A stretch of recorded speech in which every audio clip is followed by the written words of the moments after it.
Hello guys, நம்ம இன்றைக்கி இந்த வீடியோவில் பார்க்க போகிறது வித்தியாசமான ஃபேக்ட்ஸ். இதோட பார்ட் 1 வீடியோ தான். இதே மாதிரி உங்களுக்கு நிறைய வீடியோ வேணும்னா நம்ம சேனலை சப்ஸ்கிரைப் பண்ணிக்கோங்க. இந்த வீடியோ உங்களுக்கு பிடிச்சிருந்துச்சுன்னா லைக் பண்ணிக்கோங்க.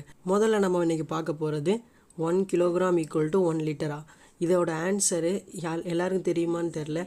எனக்கு டவுட்டாக இருந்துச்சு. நான் இதை போய் கூகுளில் அடித்து பார்த்தேன். எனக்கு வந்த ஆன்சர் 1 கிலோகிராம் என்பது 39.2 பாகை ஃபாரன்ஹீட் அல்லது 4 பாகை செல்சியஸ் வெப்பநிலையில் 1 கிலோ லீ அதிகபட்ச அடர்த்தியில் தூய நீருக்கு 1 லிட்டருக்கு சமம். இருப்பினும் மற்ற திரவங்கள் மற்றும் வெவ்வேறு வெப்பநிலைகளுக்கு 1 கிலோகிராம் 1 லிட்டருக்கு சற்று அதிகமாகவோ அல்லது குறைவாகவோ இருக்கலாம். எனவே கிலோகிராமிலிருந்து லிட்டராக மாறுவது குறிப்பிட்ட திரவத்தின் அடர்த்தியை பொறுத்தது. இப்போ நீங்கள் கூகுளில் இதோட ஆன்சரை பார்த்துருப்பீங்க. இதுக்கு முன்னாடி எனக்கு இது தெரியவே தெரியாது, இப்போ தான் தெரியும் நீங்கள் நினச்சிங்கன்னா எனக்கு ஒரு லைக் பண்ணி, உங்களுக்கு இல்லை இதுக்கு முன்னாடி எனக்கு தெரியும் அப்படின்னா கமெண்ட் பண்ணுங்கள். இதே மாதிரி வேறு எதாவது தெரிஞ்சுக்கன்னா கூட